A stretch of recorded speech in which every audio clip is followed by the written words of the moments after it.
Ya. Bismillahirrahmanirrahim. Assalamualaikum warahmatullahi wabarakatuh. Waalaikumsalam warahmatullahi wabarakatuh. Oke, hari ini kita ngobrol pintar. Ngobrol pintar ya, Pak. Ya, jadi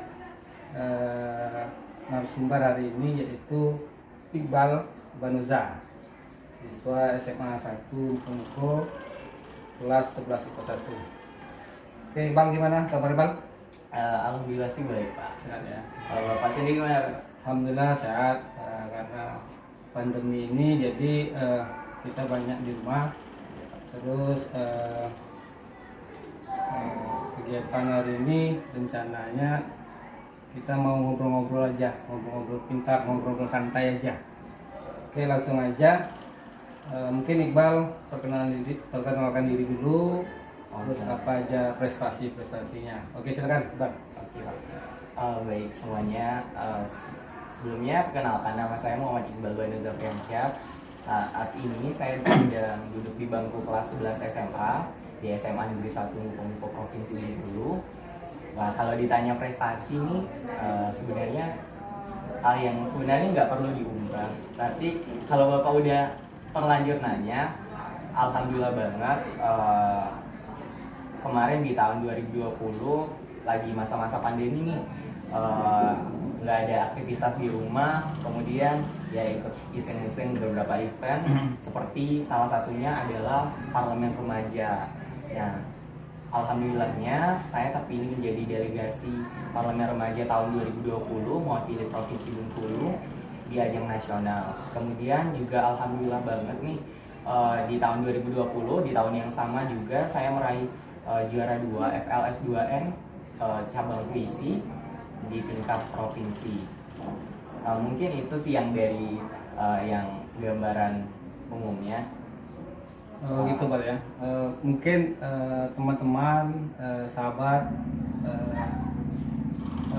ingin lebih detail lah istilahnya apa sih itu parlemen remaja. Bisa Iqbal jelaskan secara singkat aja. Oke, Pak. Jadi buat teman-teman yang belum tahu tentang Parlemen Remaja nih, sekalian promosi juga, silakan kunjungi langsung Instagram dari Parlemen Remaja untuk tahu lebih dalam mengenai Parlemen Remaja. Sebenarnya Parlemen Remaja ini adalah sebuah wadah yang diberikan oleh Dewan Perwakilan Rakyat untuk anak-anak SMA khususnya, itu untuk mengetahui lebih dalam tentang apa saja sih fungsi dan tugas wewenang dari DPR. Jadi dari DPR sendiri memberikan wadah yang seluas-luasnya untuk anak SMA merasakan menjadi seorang DPR itu gimana sih. Parlemen Remaja ini juga lebih tepatnya sebagai wadah edukasi lah. Jadi kita sebagai generasi muda memang bukan waktunya untuk kita terjun ke dunia politik. Namun sejak dini inilah kita harus atau wajib mempelajari politik di negeri kita sendiri, karena agar apa? Karena kita lah yang nantinya di tahun yang akan mendatang, di generasi yang akan mendatang itu yang akan memimpin negeri ini. Gitu sih, Pak. Gitu ya. Kalau Bapak ingin bertanya sedikit, misalnya kita mau jadi anggota parlemen nih di kabupaten, itu harus punya ilmu yang tinggi atau hanya dikenal saja? Oke. Jadi informasi sedikit nih, kalau Parlemen Remaja itu adalah acara tahunannya DPR, lebih tepatnya di Sekjen DPR RI. Nah, untuk seleksinya sendiri itu Parlemen Remaja itu punya tahap seleksinya, mulai dari tahap administrasi, kemudian ada pengumpulan video, ada pembuatan esai dan kurikulum vitae. Nah, di sana kita nggak hanya di sana kita langsung diseleksi, bukan mewakili kabupaten namun mewakili provinsi. Jadi dari satu provinsi itu diambil masing-masing dua orang untuk per dapilnya. Karena provinsi Bengkulu itu hanya memiliki satu dapil, jadi setiap tahunnya hanya dipilih 2 orang untuk mewakili provinsi Bengkulu di ajang Parlemen Remaja. Untuk syarat khususnya, kita itu sebenarnya yang paling penting kita punya niat dulu. kemudian punya kemauan untuk bisa gabung di parlemen remaja.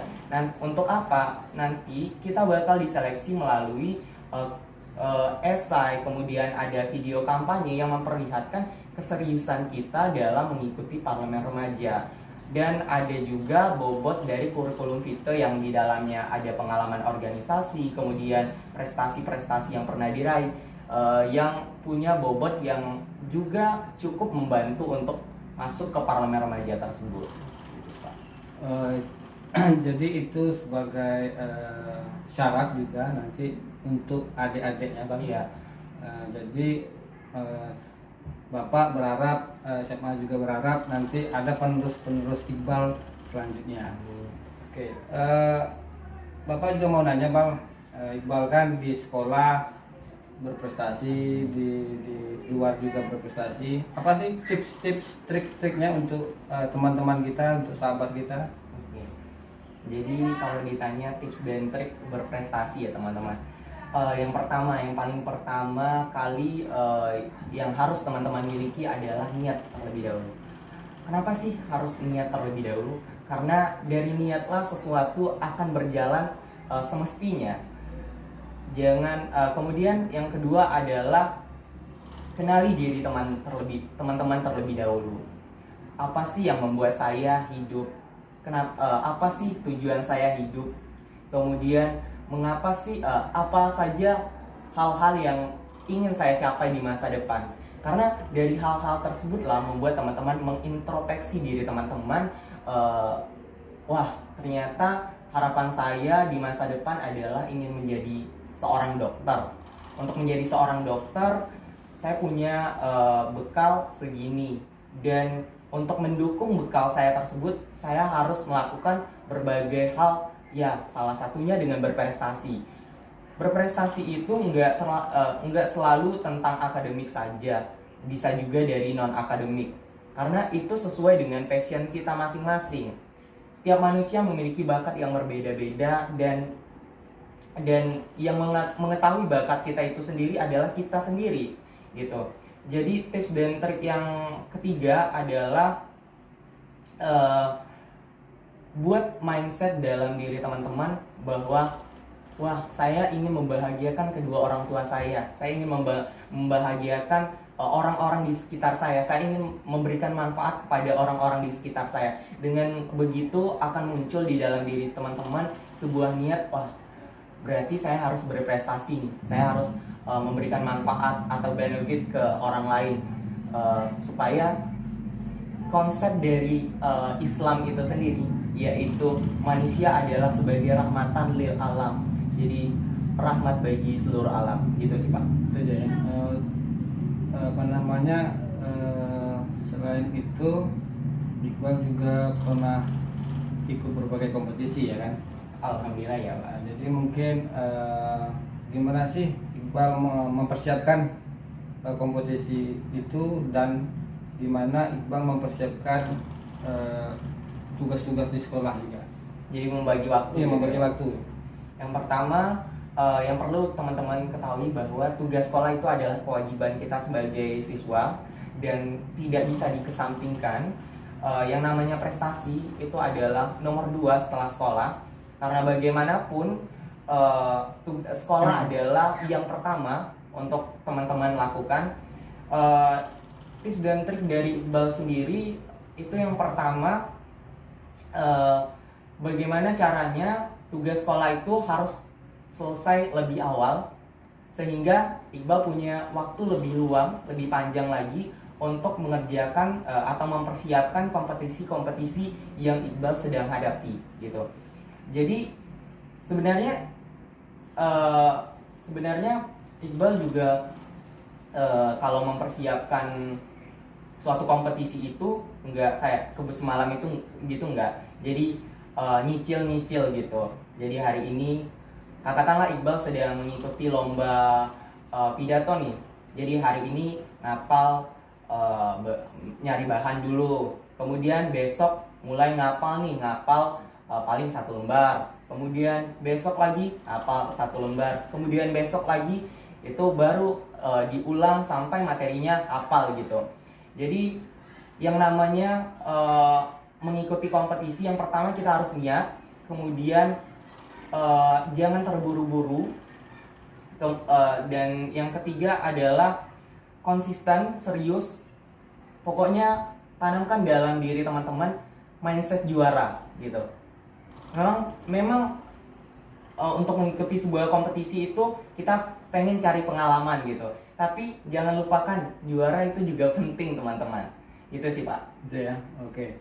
Jadi Bal, sebenarnya Bal kita itu kan nggak kalah dari orang-orang yang Enggak, Pak. di Jawa gitu kan, orang-orang yang di Sulawesi.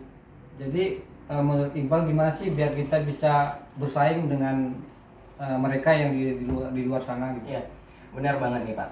Itu pertanyaan yang juga sering muncul dalam kepala Iqbal.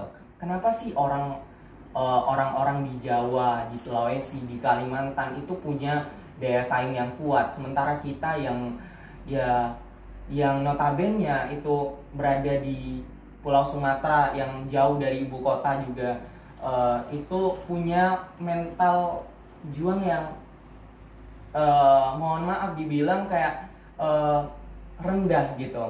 Kita punya mental juang yang tidak bisa bersaing dengan orang lain. Kalau Iqbal sendiri punya mindset gini, kenapa sih orang bisa sementara saya tidak bisa gitu? Karena kita sama-sama manusia, kita sama-sama makhluk ciptaan Tuhan yang diberikan kelebihan dan kekurangannya masing-masing. Jadi nggak ada kata untuk kita tidak bisa melakukan apa yang mereka lakukan. Yang ada itu hanyalah kita malas untuk bergerak gitu. Yang ada itu kita malas untuk bergerak, sementara mereka sudah bergerak lebih awal, sehingga kita kelihatannya kalah lebih jauh gitu. Jadi kita agak sulit mengejar. Tapi itu semua saya rasa nggak menjadi suatu alasan untuk kita kalah, karena Iqbal sendiri juga sudah merasakan ternyata mereka sama saja seperti kita. Yang paling penting kalau kita punya niat, pasti kita bisa untuk menyamakan dengan mereka atau mungkin bisa mengalahkan mereka gitu. Oke Pak, gitu ya. Jadi itu betul kata Iqbal. Jadi kita jangan punya rasa menyerah karena kita sama. Jadi kalau saran saya, kita makan nasi sama makan nasi ya. Kita menerima pendidikan sama menerima pendidikan. Jadi tinggal kita bagaimana fighting spiritnya ya, mau sukses apa enggak gitu. Oke Bal, mungkin Iqbal mungkin lihat orang-orang sukses ya, orang sukses. Jadi mungkin Iqbal ada termotivasi atau dimotivasi oleh siapa kira-kira? Ya benar banget. Iqbal nambahin dikit nih teman-teman. Untuk menjadi berprestasi atau memicu semangat teman-teman dalam menggapai prestasi itu salah satunya dengan melihat atau mencari motivator buat hidup teman-teman. Mengapa? Karena dari motivator tersebutlah tumbuh keinginan, wah saya juga pengen nih jadi seperti mereka. Sama seperti Iqbal juga pertama kalinya itu pengen banget punya motivator, itu Bapak almarhum B.J. Habibie gitu. Karena dari beliau lah kita tahu banyak hal, kita bisa bahas tentang apapun, baik itu tentang teknologi, agama, bahkan percintaan sendiri yang beliau dikagumi oleh seluruh masyarakat Indonesia bahkan dunia. Kemudian Iqbal juga sehingga Iqbal tuh pengen banget, wah kalau suatu saat nanti bisa nggak sih saya seperti Bapak B.J. Habibie gitu, bisa masuk ke Institut Teknologi Bandung, kemudian melanjutkan pendidikan ke luar negeri, menjadi Menteri Ristekdikti di Indonesia, kemudian menjadi Wapres, lalu akhirnya menjadi Presiden. Itu merupakan track record yang menurut Iqbal sangat bagus, sangat menginspirasi kaula muda Indonesia. Kemudian Iqbal juga punya motivator itu Kak Najwa Shihab dan Kak Sherly Anavita yang benar-benar merupakan dua wanita hebat, sehingga mematahkan mindset banyak kaum lelaki yang mengatakan bahwa perempuan ternyata juga bisa loh sama seperti lelaki. Perempuan juga bisa loh setara dan sehebat laki-laki bahkan. Dari mereka Iqbal banyak belajar banyak, terutama tentang public speaking. Kemudian mereka punya wawasan yang sangat luas sehingga Iqbal tertarik banget dengan kedua sosok ini. Tips juga buat teman-teman kalau pengen menumbuhkan rasa semangat untuk Percaya diri. berprestasi, Percaya diri. untuk percaya diri itu kita banyak berlatih konsisten, kemudian yakini bahwa teman-teman itu terbaik sesuai dengan versi teman-teman sendiri gitu. Jadi nggak usah jadi orang lain, tapi orang lain sebagai sebuah acuan gitu untuk teman-teman bisa bergerak maju. Iqbal rasa sih gitu, Pak. Itu ya. Ya Bang, mungkin teman-teman di di kelas itu kan banyak yang kurang percaya diri. Misalnya guru itu menyuruh siswa tersebut untuk misalnya mengerjakan soal atau menceritakan hal-hal positif. Itu kenapa ya Bang? Mereka itu banyak yang kurang percaya diri, kurang berani maju gitu Bang, untuk di depan Ya. audiens gitu. Oke, Pak. Itu Iqbal juga sempat ngobrol nih sama Jaka itu tentang percaya diri juga. Jadi Iqbal kutip dikit dari pernyataan Jaka yang dia kutip dari salah seorang mentor lah bagi Jaka. Itu mengapa sih kita kurang percaya diri gitu kan, teman-teman? Yang pertama, kita itu terlalu takut untuk melihat kekurangan dalam diri kita. Kita itu terlalu overthinking dengan segala kekurangan yang ada di dalam diri kita, sehingga segala kelebihan yang ada di dalam diri kita itu tertutup dengan kekurangan yang ada di tubuh kita karena overthinking yang kita buat sendiri gitu. Misalnya gini, wah saya takut nih kalau maju ke depan, apa omongan saya ngelantur, atau gimana sih mimik wajah saya, apakah menarik atau malah nanti ditertawakan dengan orang lain, sehingga mindset seperti itu bisa membuat kita down dan tidak percaya diri. Kemudian yang kedua adalah karena rasa trauma di masa lalu. Mungkin saja teman-teman nggak percaya diri karena di masa lalu teman-teman pernah maju nih di depan umum, kemudian ditertawakan karena omongan teman-teman yang tidak jelas dan ngelantur gitu, sehingga membuat teman-teman aduh saya nggak mau lagi deh maju ke depan karena takut ditertawakan. Sebenarnya kesalahan itu wajar teman-teman, karena kesalahan itu adalah salah satu proses dari menuju kesuksesan gitu. Jadi nggak apa-apa salah sekali, dua kali, bahkan berkali-kali untuk mencapai suatu titik yang namanya titik sukses teman-teman sendiri. Iqbal rasa sih itu Pak. Itu ya, oke Ya. Pak. Jadi mungkin Iqbal sudah menyampaikan bagaimana tips-tips belajar, bagaimana bisa sukses berbagai kompetisi, terus bagaimana percaya diri. Jadi ini pertanyaan lanjutannya Bang, masalah wawasan pengetahuan umum lah kira-kira Bang, dengan kondisi yang corona ini. Ada isu ini dibuat oleh globalis atau direncanakan. Menurut pandangan Iqbal gimana itu?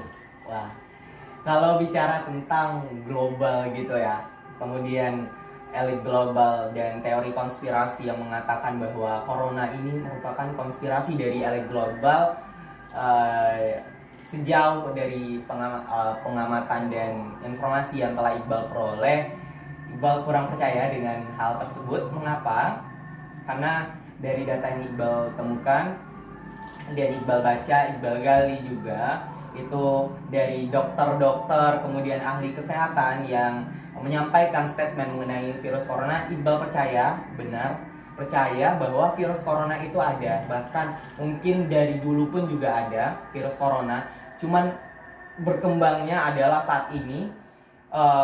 Kenapa? Karena dengan banyaknya jatuh korban jiwa dan banyaknya yang terjangkit di virus corona, itu sudah membuat Iqbal tersadar bahwa wah virus ini memang benar-benar ada.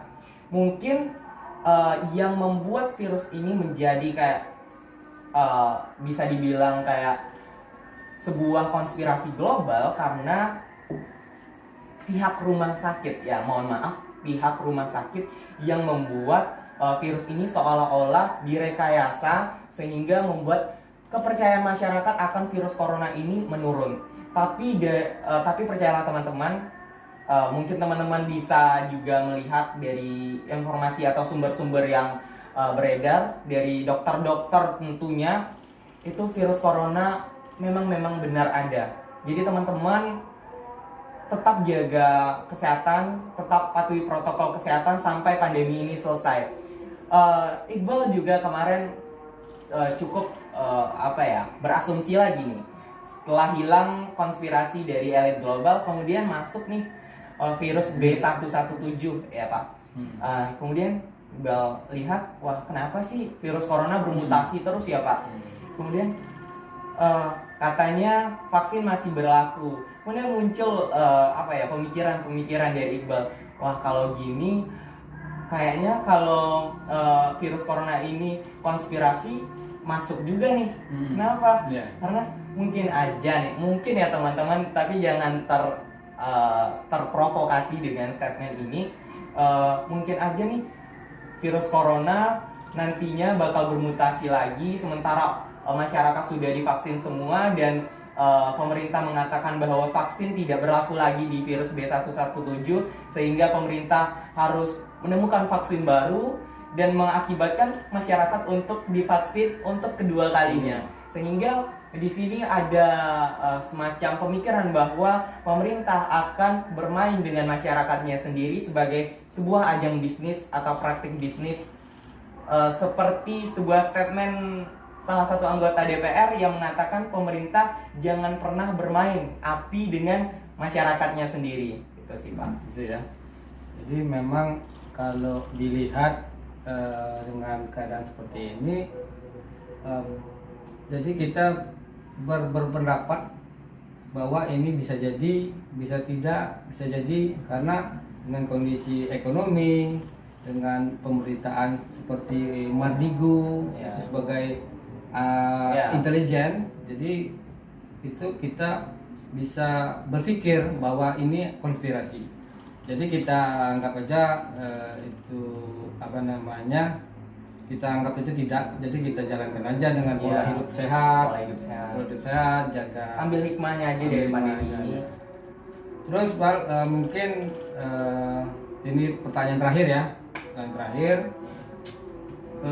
Gimana sih Iqbal tertarik nggak dengan bisnis, dengan wirausaha atau dengan social entrepreneur gitu? Ya. Oke.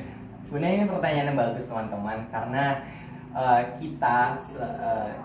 seorang entrepreneur itu di masa depan atau di masa yang akan datang itu menjadi sebuah sebuah lapangan pekerjaan atau sebuah pekerjaan yang bakal banyak diminati oleh masyarakat, karena kita sebentar lagi mau masuk ke era digital itu 5.0, bahkan itu dimana kita benar-benar bersaing otak gitu. Jadi dari diri Iqbal sendiri, Iqbal tertarik dengan entrepreneur karena mengapa? Karena dari entrepreneur itu kita belajar banyak hal gitu. Yang pertama itu kita harus punya kreativitas. Itu menjadi seorang entrepreneur itu memicu banget kreativitas kita untuk lebih terpacu gitu. Yang kedua, menjadi entrepreneur itu gini konsepnya, kalau kita gagal itu kita gagal banget, bakal jatuh. Tapi kalau kita berhasil itu kita bakal naik senaik-naiknya gitu teman-teman.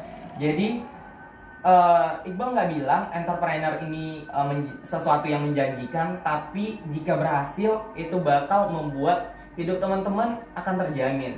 Yang kedua, mengapa nggak tertarik di pemerintahan atau kalau ditanya pemerintahan itu jujur banget Iqbal tuh kurang tertarik. Mengapa?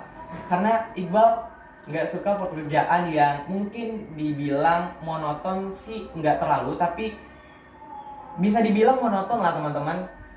Dan kurang fleksibel untuk dilakoni sebagai seorang seorang pekerja gitu.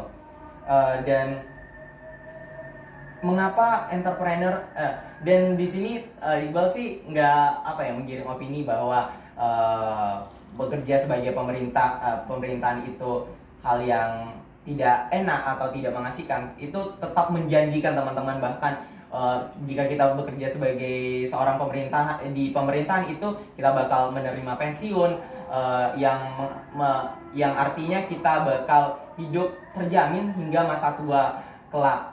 Cuman Iqbal mengajak teman-teman, yuk kita sama-sama berwirausaha. Mungkin dengan berwirausaha ini kita bisa mengembangkan produk lokal kita yang sehingganya bisa bersaing dengan produk asing.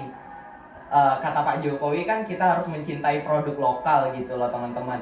Sehingga dengan salah satu cara mencintai produk lokal adalah dengan ikut berkontribusi menjadi seorang wirausaha yang mengembangkan produk lokal itu sendiri. Itu sih Pak.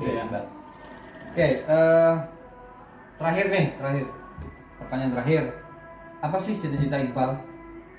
Dan cita-cita itu memang disiapkan sekarang apa memang dari kita mulai lahir?